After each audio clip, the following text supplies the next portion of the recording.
Olá, gente, tudo bem com vocês? Meu nome é Augustinho Guerra, sou professor de Geografia e hoje a gente vai conhecer mais, a gente vai aprofundar mais, a gente vai conhecer, de certa forma, a importância e as características do relevo brasileiro. Essa aula compreende o primeiro módulo da educação de jovens e adultos para o ensino médio, tá certo? E a nossa aula eu começo conversando com vocês apresentando algumas principais características do relevo brasileiro. E se a gente pegar o território brasileiro, a gente vê que o território brasileiro ela tem uma dimensão continental. O Brasil representa entre os 5 maiores países do mundo em território.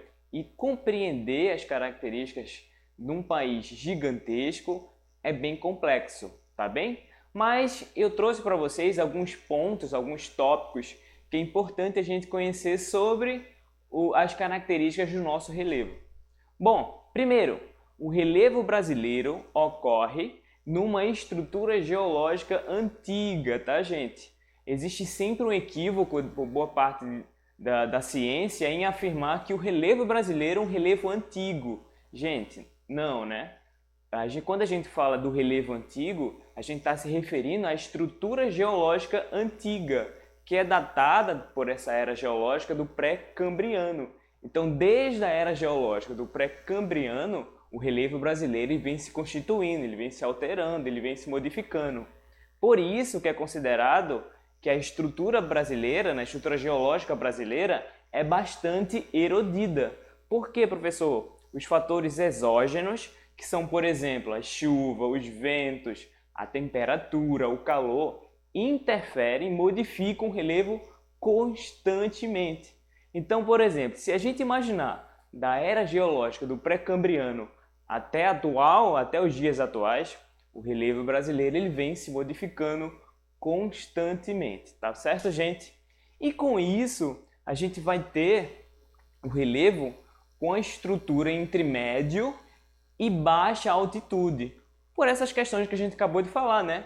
Os fatores exógenos eles vão interferir nessa questão da erosão do relevo brasileiro.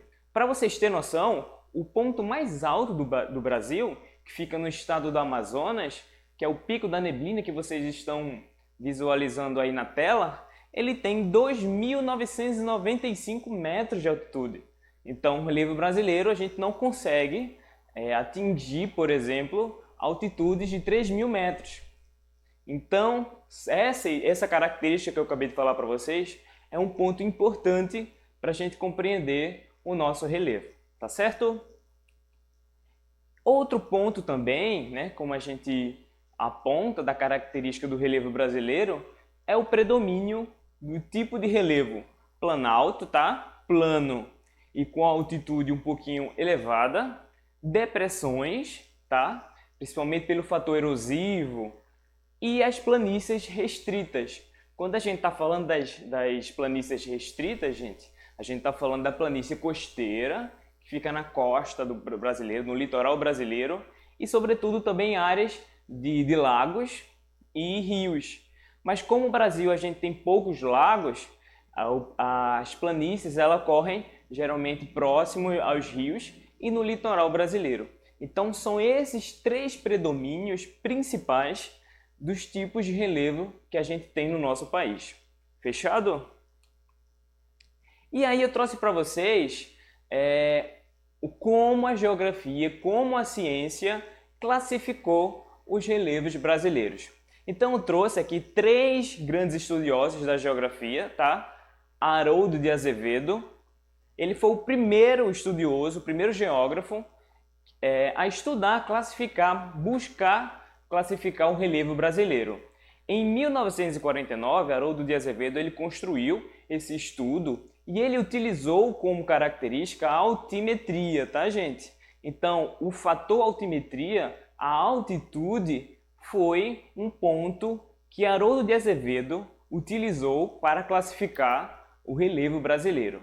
Em 1962, o geógrafo também da USP, Aziz Absaber, que é um dos mais conceituados da geografia, ele fez uma classificação também do relevo brasileiro. e ele utilizou outras características. Então, Aziz Absaber, ele utilizou a altimetria, né, o tamanho, a variação da altitude do relevo, e também os processos morfodinâmicos, tá, gente? Então, as formas e a dinâmica como os atores, os agentes internos e externos interferem no relevo. E mais recente, que é o que a gente mais conhece, que vamos dizer assim, é o mais atualizado nesse sentido, foi o estudioso Jurandir Ross, em 1989, tá? Jurandir Ross, de certa forma, aperfeiçoou os estudos de Aziz Absaber e de Haroldo de Azevedo e constituiu sua classificação, tá, gente? E aí, Haroldo de Azevedo, ele teve um ponto importante, né? Se a gente considerar que ao passar dos anos, a tecnologia ajudou bastante a classificação do relevo, e o projeto Radan Brasil, onde conseguiu fotografar boa parte do relevo brasileiro de forma aérea, interferiu e, de certa forma, colaborou para a classificação de Jurandir Ross. Então, Jurandir Ross utilizou o projeto Radan e incrementou a classificação de depressão dentro da sua classificação. E quando a gente fala morfodinâmica, né, a gente está falando da morfoestrutura, a estrutura daquele relevo, morfoclimático, a ação do clima na dinâmica do relevo, e também a morfoescultura, as diversas formas de esculturas que está expressa no relevo. Então, nessa classificação aí, a gente vê a importância de Haroldo de Azevedo, Aziz Absaber e Jurandir Ross para classificar o nosso relevo. Tá certo? Então, a gente avança aí e eu apresento para vocês na tela a classificação do relevo brasileiro, tá certo? Entre depressão, planície e planalto. Então, a planície, ela tá marcada, pintada, delineada nesse mapa de verde, tá, gente? O amarelo são as planícies, como falei para vocês, está próximo de rios, lagos e, sobretudo, próximo do oceano, tá? E também tem os planaltos, que a gente vê aí a parte mais interiorana do Brasil. A gente vê o Planalto Central, a gente vê o Planalto que está muito comum na região sul do Brasil, tá certo? Então observem direitinho, e essa classificação que eu trouxe para vocês que está aí no vídeo é de Jurandir Ross, tá? Tá, gente? Então eu trouxe também um perfil topográfico do relevo brasileiro e, sobretudo, o relevo da região da gente, a nossa região nordestina. Então tem um perfil de relevo aí que mostra as principais características do relevo nordestino. Então bota na tela para mim, por favor. Pronto. Então vocês conseguem visualizar aí as formas e as dinâmicas do relevo da região Nordeste.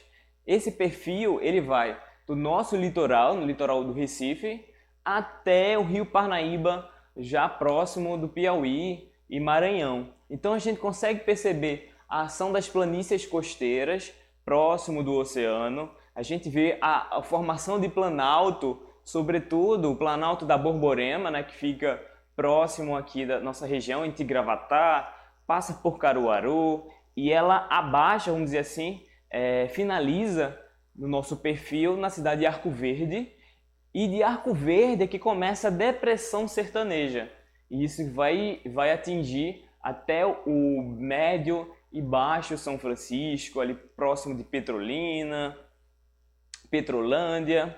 E essa pontinha aí, como vocês estão vendo, outra formação de planalto, é o que a gente chama da Chapada do Araripe, a formação geológica do Araripe, onde fica próximo das cidades de Araripina, Uricuri, e seguindo a formação até chegar lá no Piauí e Maranhão. Então essa estrutura que eu trouxe para vocês, Jurandir Ross conseguiu mapear na nossa região e foi um ponto importante para conhecer a diversidade do relevo brasileiro, sobretudo o relevo da região Nordeste, tá certo?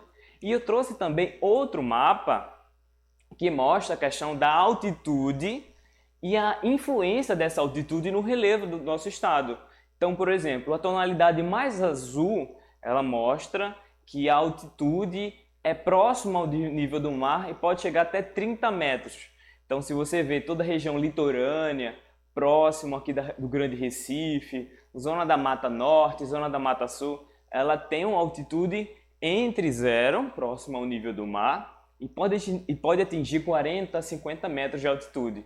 E quando a gente entra próximo a cor laranja, tonalidade um pouquinho verde, até chegar um vermelho mais fosco, a gente vê que a altitude ela aumenta. Então, a região do Agreste, que está nessa região mais verde e laranjado, ela possui uma altitude maior. É nesse caso que a gente compara com o mapa, com esse tipo de mapa aí, tá certo, gente? Então a gente vê que o Planalto da Borborema, ele está representado nesse mapa aí pela altitude das cores laranja, verde, desse tom mais escuro, tá? E quando a gente entra no estado, percebendo que a gente vê no meio dele um verde predominante.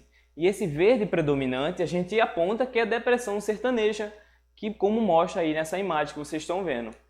E quando a gente passa todo o estado de Pernambuco, chegando lá no pontinho extremo norte, na região lá no oestezinho, no extremo norte da posição oeste, a gente vê que a gente encontra a Chapada do Araripe, e comparando com essa imagem, a gente vê que aquela pontinha lá no final da depressão sertaneja, tá certo, gente? Então o relevo brasileiro e o relevo nordestino é bem complexo, é bem importante a gente conhecer, é importante a gente analisar e entender as diversas classificações, porque assim a gente consegue olhar para o espaço geográfico de uma forma diferente, tá bom, gente? Um abraço a todos, espero que tudo fique bem logo e até semana que vem.